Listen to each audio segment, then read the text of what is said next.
Madame, Monsieur, bonsoir, bienvenue dans ce journal à la une de l'actualité. La prochaine réunion du bureau de l'APF prévue en octobre en Polynésie française. Amadou Soumaoro, président de l'Assemblée parlementaire de la francophonie, prépare la rencontre. Il a présidé une réunion ce vendredi par visioconférence avec la participation des membres du secrétariat parlementaire et administratif de l'institution parlementaire francophone. Des médailles qui les invitent à renforcer leurs actions pour le bien-être des populations.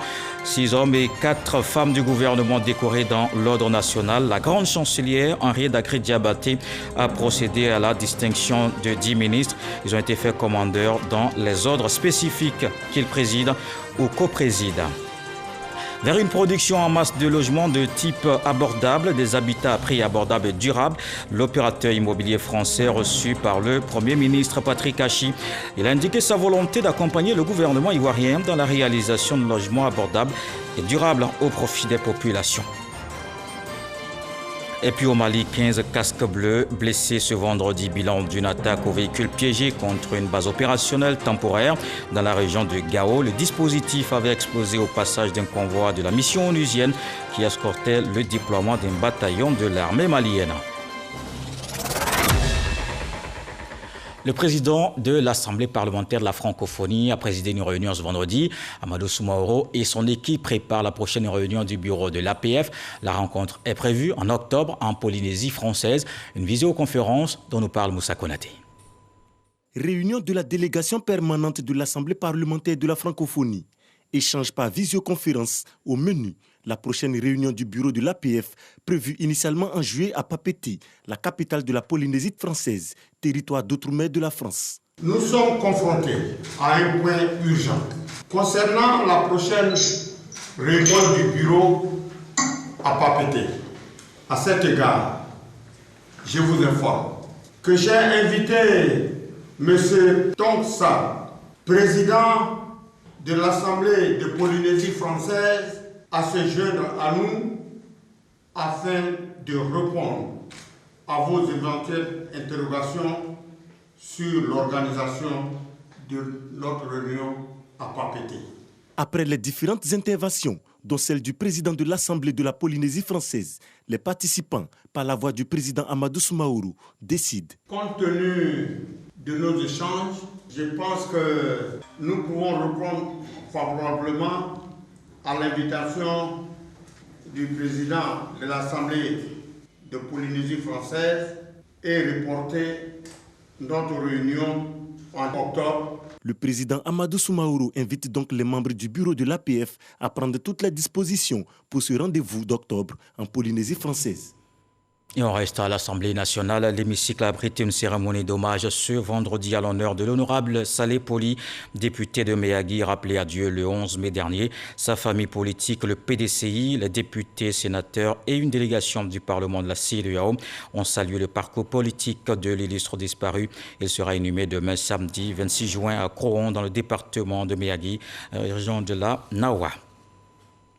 Ils sont 10 membres du gouvernement distingués, les 6 hommes et 4 femmes décorés. La grande chancelière de l'ordre national, Henriette Dakré-Diabaté, leur a remis le grade de commandeur dans les ordres spécifiques qu'ils président ou coprésident. On le voit avec Sidonie Davila. La nation ivoirienne récompense leur mérite. Ce sont 10 ministres, dont 4 femmes et 6 hommes, ayant les portefeuilles de la défense, de la fonction publique, de l'éducation nationale, de la culture, des mines, des affaires maritimes, de la communication et de la solidarité. Ces personnalités ont été élevées par la grande chancelière au grade de commandeur dans les ordres spécifiques. Une fierté pour les récipiendaires. En leur nom, le ministre de la Communication, des Médias et de la Francophonie, Amadou Coulibaly, a exprimé toute sa reconnaissance au président de la République ainsi qu'à son Premier ministre pour la confiance. Je voudrais, une fois de plus, vous réitérer nos remerciements les plus affectifs, les plus dévoués. En tant que nouveau membre de droit de ces ordres distinctifs, ces ordres ministériels, nous voudrions vous assurer de notre disponibilité auprès de la Grande Chancellerie à œuvrer au développement d'une saine émulation d'hommes et de femmes de valeur dans nos différentes corporations de même qu'au rayonnement et à la renommée de la Côte d'Ivoire, notre cher pays. Rappelant l'intérêt d'une telle cérémonie, Henriette Dagri-Diabaté souligne que ces différentes distinctions témoignent de la confiance, de la satisfaction du travail accompli. La présente cérémonie vise à vous manifester la solidarité de la Grande Chancellerie dans l'exercice de vos missions respectives. En votre qualité de premier responsable de ces ordres sur le terrain, vous vous trouvez en position de la promotion du mérite et de l'excellence. Je voudrais donc vous exhorter à accorder une attention soutenue à la distinction des acteurs de la chaîne des valeurs de vos ministères respectifs. De l'ordre du mérite maritime, en passant par l'ordre du mérite de la fonction publique, de l'éducation nationale, des mines, de la communication, à l'ordre du mérite de la solidarité et du mérite culturel, ces distinctions ne sont pas seulement des reconnaissances, elles sont des gages de responsabilité et d'excellence dans le travail. Et des personnalités visiblement heureuses de recevoir cette distinction. On les entend au micro de Sidonie Davila. Je voudrais, au nom de tous les fonctionnaires de Côte d'Ivoire, dire que je mesure pleinement la responsabilité qui est la mienne. Et c'est donc avec engagement que je conduirai ma mission au sein de la fonction publique de Côte d'Ivoire pour l'honneur de notre administration publique. Je suis très heureuse de recevoir cette médaille.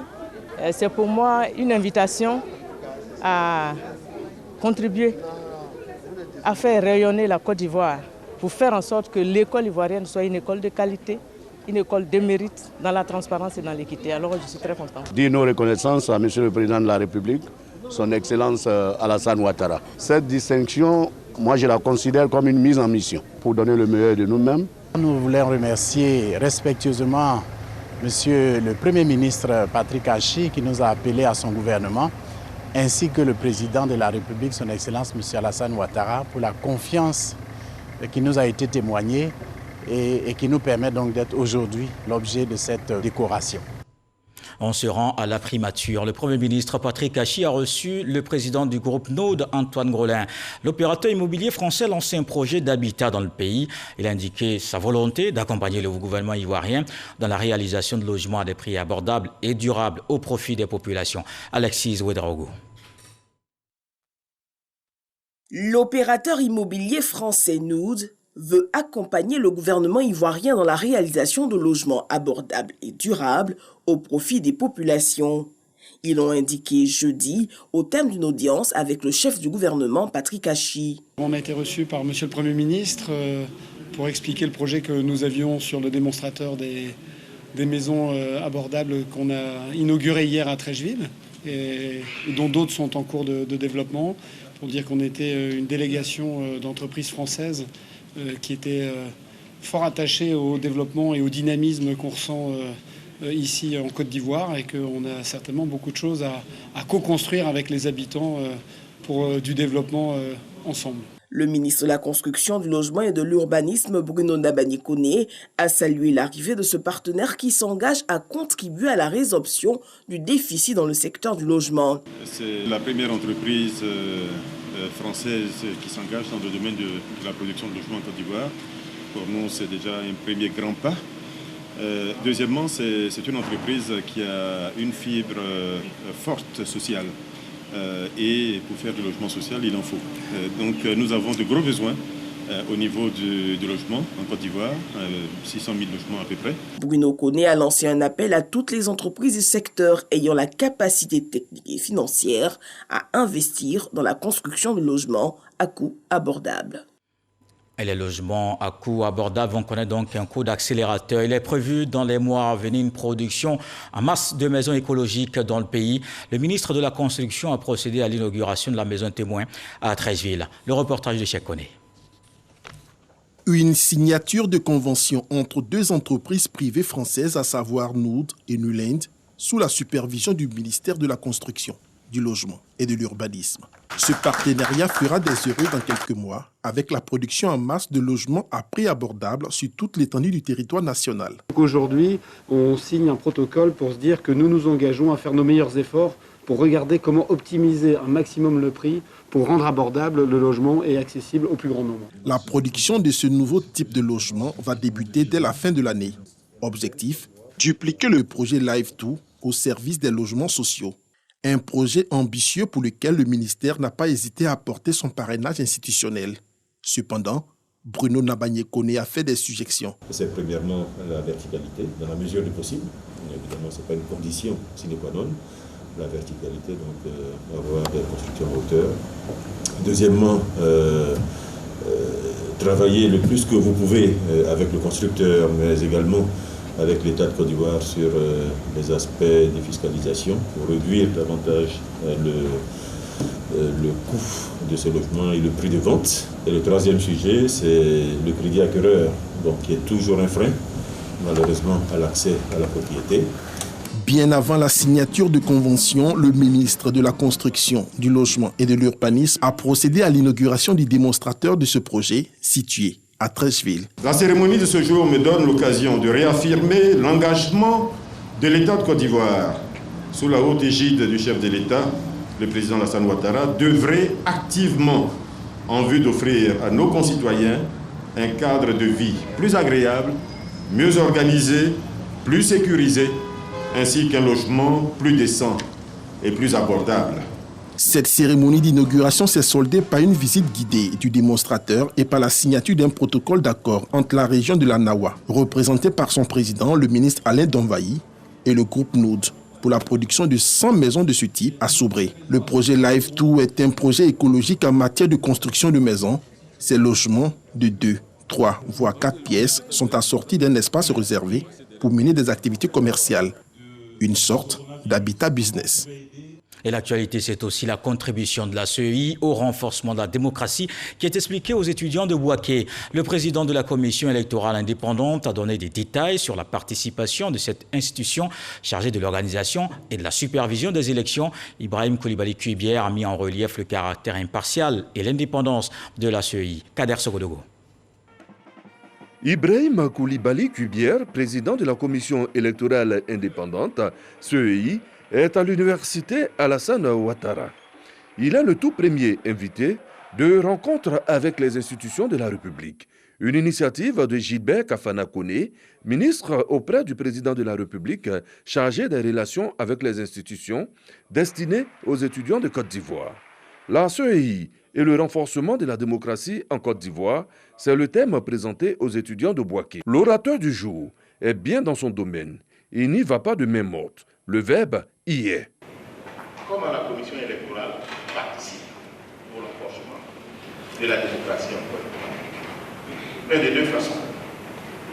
La première façon, à travers le statut même de la commission électorale indépendante.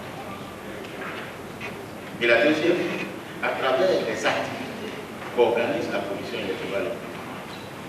Vous savez, il n'y a pas de démocratie où l'organe qui organise les élections n'est pas indépendant et impartial. Parce que le peuple peut dire, nous voulons M. Tantampion, mais l'organe qui est chargé d'organiser les élections peut tromper la volonté du peuple et donner le pouvoir à la personne que le peuple n'a pas décidé. Voilà pourquoi, dans le renforcement de la démocratie en Côte d'Ivoire, la commission électorale, l'organe chargé d'exécuter la volonté du peuple, doit être impartial et indépendant. Satisfaction totale pour les étudiants présents. Le président Kuibière Koulibaly nous a satisfait aujourd'hui. Il y avait des zones d'ombre quant au fonctionnement de la CEI. Il a pu lever pas mal d'équivoques ce matin. Je pars d'ici avec l'image de ce que la CEI, en tout cas pour ce qui m'a été donné de comprendre aujourd'hui, est transparente. Le ministre Gilbert Kafana Koné et ses collaborateurs entendent visiter toutes les villes universitaires du pays avec rencontre avec les institutions de la République. On n'oublie pas aussi la lutte contre la Covid-19. La pandémie n'est pas encore terminée. On voit ce que disent les chiffres aujourd'hui.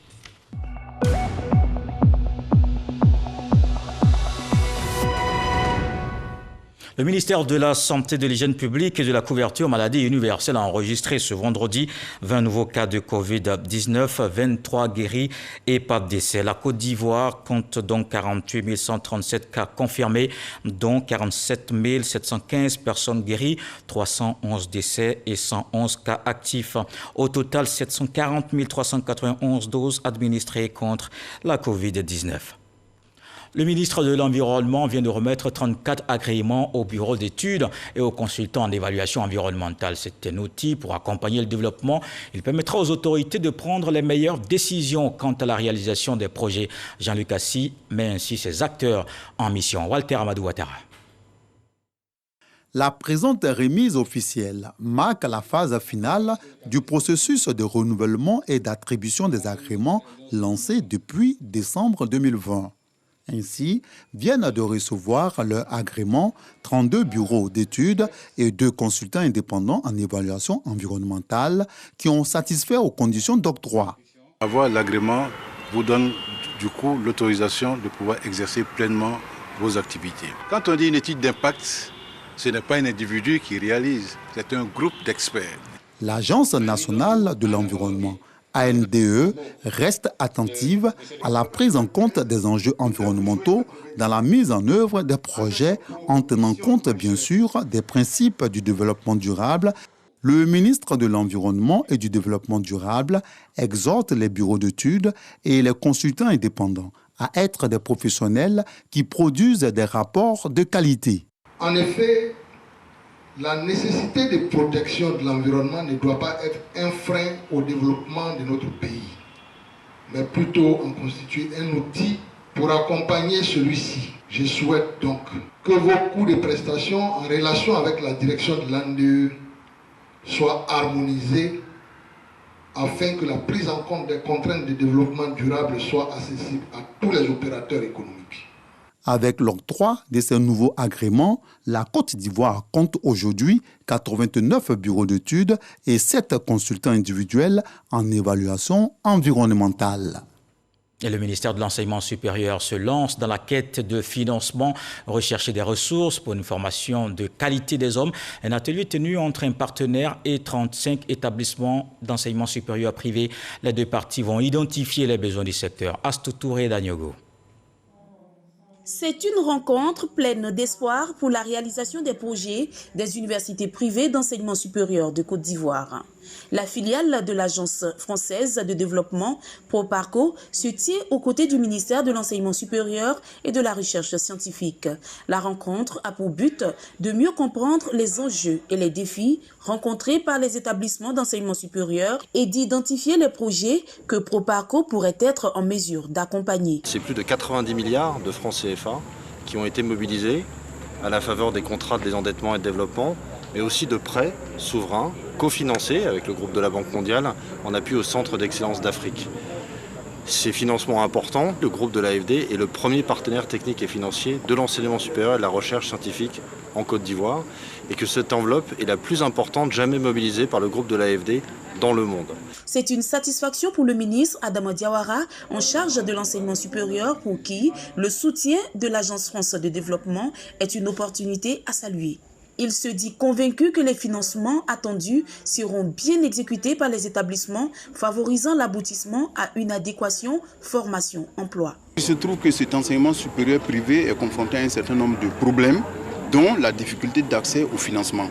Donc vous comprenez toute l'importance de la rencontre de cet après-midi, puisque là on a un organisme français, Proparco en l'occurrence, qui est prêt à apporter du financement à l'enseignement supérieur privé. Alors moi je suis convaincu que ce financement-là sera utilisé à bon escient par les établissements d'enseignement supérieur privé, surtout dans le sens de l'amélioration de leurs offres de formation pour une plus grande adéquation formation-emploi. Au total, 35 établissements d'enseignement supérieur ont été sélectionnés par la Direction générale de l'enseignement supérieur afin qu'ils prennent connaissance des modalités et financements d'accompagnement du groupe Proparco. Chaque année, on célèbre l'excellence au lycée Sainte-Marie de Cocody. Une tradition qui vient d'être respectée une fois encore. Les responsables de l'école distinguent les meilleurs élèves, les jeunes filles exhortées à continuer de se bonifier. Franck Adio. Le lycée Sainte-Marie célèbre l'excellence après une année scolaire studieuse Les plus méritantes, heureuses d'être récompensées des prix d'honneur et d'excellence pour les premières de chaque classe. C'est le fruit de nos efforts, c'est un peu ça. Donc on est vraiment heureux et tout ça c'est grâce à Dieu. Je suis très heureuse, j'ai travaillé beaucoup pour être là aujourd'hui. De la joie pour les élèves, de la satisfaction pour les encadreurs, mais aussi les parents venus soutenir les enfants. Nous sommes fiers aujourd'hui de voir continuer cette idée de bien éduquer la fille, de faire de la fille une excellente femme, une excellente citoyenne, pour contribuer au développement de la Côte d'Ivoire. Une année 2021 particulière selon la responsable de l'établissement, mais la volonté de prôner résilience et compétitivité demeure, comme l'évoque en filigrane le thème de la journée. Tout ce qu'on fait, on mérite de la reconnaissance quand on fournit des efforts. Et c'est une manière aussi de dire aux parents qu'il faut amener les enfants à adopter un certain nombre d'attitudes, notamment à avoir des valeurs telles que l'honnêteté, la probité et puis le sens du travail bien fait. Le lycée Sainte-Marie de Cocody est un établissement d'excellence créé par l'État en 1962 et confié à la communauté apostolique Saint-François Xavier. Il est exclusivement dédié aux filles. Et pendant ce temps, un meurtre a défrayé la chronique à Ferké. L'assassinat d'une élève candidate au BEPC, un crime perpétré par un autre élève, lui en classe de terminale. C'est avec une arme de type calibre 12 qu'il a commis le forfait et la police l'a mis aux arrêts. Des détails avec Léon Brou. Comme la défunte Adia qui ne passera plus jamais le BEPC, ce jeune homme dans les mailles de la police ne passera pas lui aussi le baccalauréat session 2021. Il va croupir en prison, toujours selon la police qui s'active à le déférer devant la justice pour crime passionnel. C'est lui l'auteur présumé de l'assassinat à l'arme à feu de type calibre 12 dans la nuit du 13 au 14 juin, soit la veille du BEPC, de la candidate Ouattara Adia, pourtant son ex-petite amie. On était ensemble depuis longtemps, depuis 1 an, 3 mois. Maintenant, elle m'a quitté pour un autre gars. Quand on était ensemble, je faisais ses petits besoins parce que je l'aimais beaucoup. Je savais qu'elle allait passer dans une voie. Je suis allé directement là-bas. En même temps, je l'ai vu passer avec un gars. Le gars allait l'accompagner. Et puis, ils sont revenus, repartis encore. Troisième fois, elle est venue seule. C'est là, il a tiré le fusil, il a tiré sur elle. Son forfait commis, ce présumé assassin réussit à se fondre dans la nature pour trouver refuge dans un village, le temps de fuir en direction d'un pays frontalier. Mais c'est sans compter avec les hommes du commissaire Cambiré, ils vont le cueillir 2 jours seulement après son crime. Il était en train de fuir, donc il a été interpellé dans la nuit du lundi au mardi, vers 4 h du matin, dans un village qu'on appelle Lafungolo. C'est vers Wamenoro. Tout ça, c'est dans la sous-région de Tmoukro. Voilà. Donc, on l'a emmené. Et là, reconnu les faits, ils lui sont reprochés. Élève en classe de terminale dans un établissement de Ferkessé-Dougou, le présumé assassin de Ouattara Adia est issu d'une famille de forgerons, donc corrompu à la fabrication et au maniement des armes. Le jour de son crime, il a soutiré ce fusil à son tuteur au prétexte d'une partie de chasse, comme à ses habitudes. Autre chose dans l'actualité, c'est une structure technologie innovante. Le BNET vient de se doter d'un studio de pointe et il permettra de faire des présentations et des simulations en mode virtuel 3D. On le voit avec Godefroy Okambawa.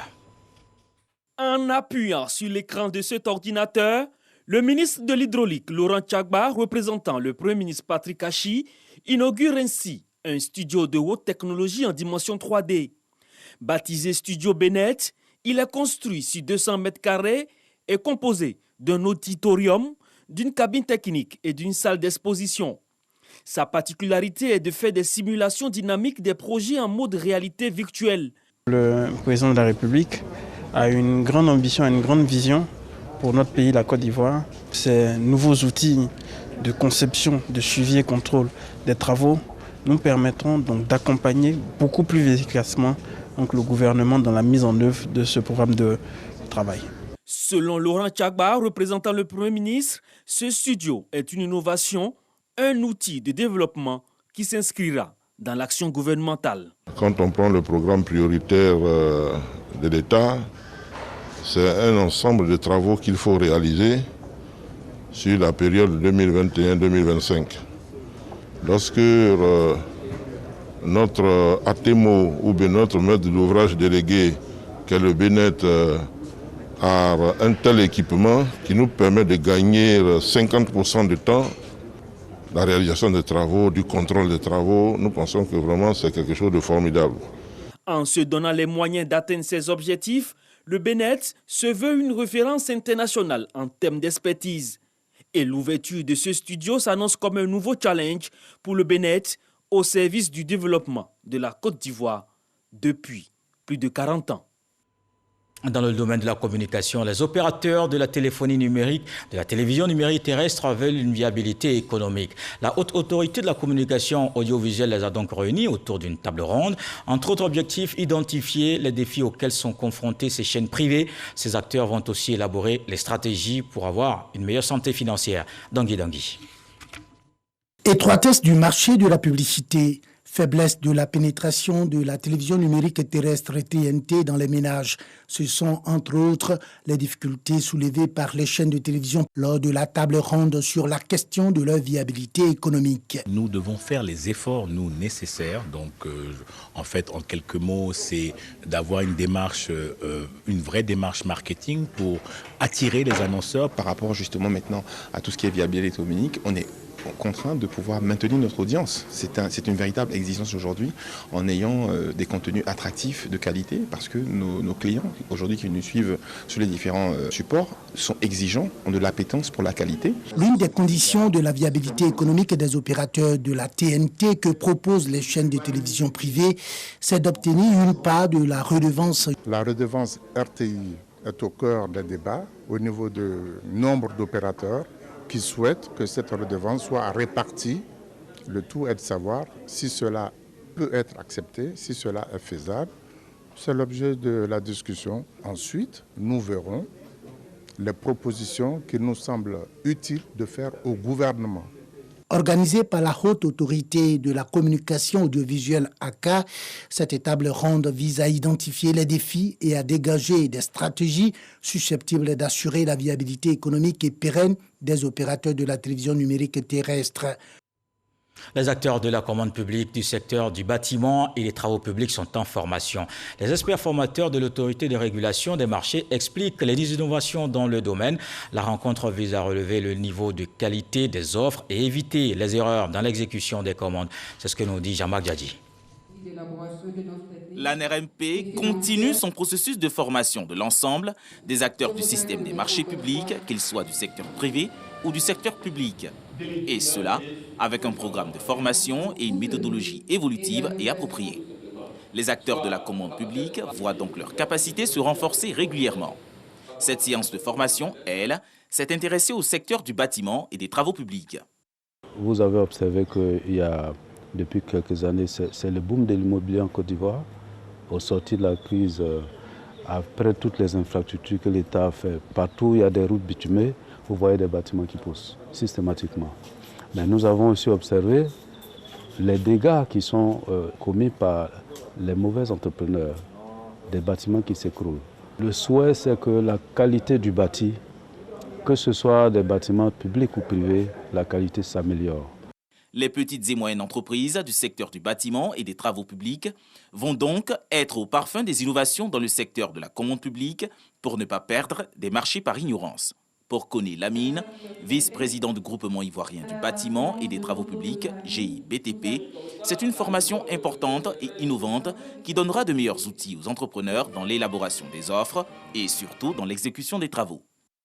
Le secteur du bâtiment et des travaux publics est souvent l'objet de beaucoup de problèmes dans l'actualité, notamment des problèmes de qualité dans les constructions de bâtiments, d'infrastructures de façon générale. Et là, nous saisissons cette occasion-là pour sensibiliser nos collaborateurs à l'amélioration vraiment de notre offre pour la commande publique. Au terme de cette formation, l'ANRMP voudrait que la qualité des offres soit relevée et que sur le terrain, les erreurs soient évitées par les exécutants des marchés. Toutefois, l'ANRMP est prête, par l'entremise de sa cellule recours et sanctions, à gérer tous les litiges qui sont souvent dus à la méconnaissance des textes. Et le développement passe aussi par la paix. À cet effet, l'ambassadeur du Maroc en Côte d'Ivoire et le guide suprême de la communauté musulmane se sont rencontrés. Les deux personnalités ont évoqué la consolidation de la cohésion sociale. Ils ont parlé également de la promotion d'un islam tolérant et modéré. Konepaga Soro de Madongi. L'ambassadeur du Maroc en Côte d'Ivoire, Abdelmalek Kettani, a rendu visite à Cheikh Aïma Ousmane Diakité, le président du Conseil supérieur des imams, des mosquées et des affaires islamiques COSIM, à son domicile à la Riviera dans la commune du Cocody. Préservation de la paix et l'importance de la promotion d'un islam tolérant et modéré étaient au menu des échanges. Je suis ici aujourd'hui pour présenter mes respects et mes hommages à son éminence et envisager avec lui les façons de renforcer davantage les relations entre le Royaume du Maroc et le COSIM, qui sont, comme vous le savez, des partenaires de longue date. Et nous avons aussi envisagé ensemble les pistes à venir pour renforcer la coopération religieuse entre le Royaume du Maroc et la Côte d'Ivoire et permettre donc la dissémination encore plus prononcée des valeurs de l'islam, de partage, de modération et d'humanité que nous avons toujours prôné sous l'égide de Amir al-Mu'minin, Sa Majesté le Roi Mohamed VI. Après avoir témoigné la gratitude de la communauté musulmane à l'ambassadeur du Maroc en Côte d'Ivoire pour sa visite de courtoisie, le président du COSIM a assuré à Abdelmalek Kettani que sa communauté s'est inscrite dans une dynamique de promotion d'un islam du juste milieu. Nous avons demandé à M. l'ambassadeur de transmettre à Sa Majesté nos remerciements pour la mise en place et le fonctionnement de la Fondation Mohamed VI et la formation des imams. Nous avons aujourd'hui 500 imams qui ont été formés au Maroc, qui sont à travers toute la Côte d'Ivoire. Et nous lui avons demandé de transmettre nos remerciements à Sa Majesté pour sa vision claire et ses objectifs précis et ses réalisations concrètes pour les musulmans et pour l'humanité. L'ambassadeur du Maroc en Côte d'Ivoire a renouvelé sa disponibilité à accompagner le Conseil supérieur des imams, des mosquées et des affaires islamiques et COSIM dans sa mission de promotion des valeurs de l'islam en Côte d'Ivoire. C'était un reportage de Konepaga Soro de Madongi et Dangui. Dans le reste de l'actualité au Mali, 15 casques bleus de l'ONU déployés blessés ce vendredi. Bilan d'une attaque au véhicule piégé contre une base opérationnelle temporaire dans la région de Gao au nord. Le dispositif avait explosé au passage d'un convoi de la mission onusienne qui escortait le déploiement d'un bataillon direct constitué de l'armée malienne. La MINUSMA indique que les blessés ont été évacués. Elle n'a pas fourni plus de précisions sur les circonstances de l'opération ni sur la nationalité des casques bleus touchés. Voilà qui met un terme à ce journal. Merci de l'avoir suivi. Retour de l'actualité, 23h avec Herman Guivet. Ce soir, le SAD nous apprend que tu peux te faire effrayer dans la rivière par un crocodile, mais ne laisse pas les poissons se moquer de toi. Dieu le voulant, on se retrouve demain.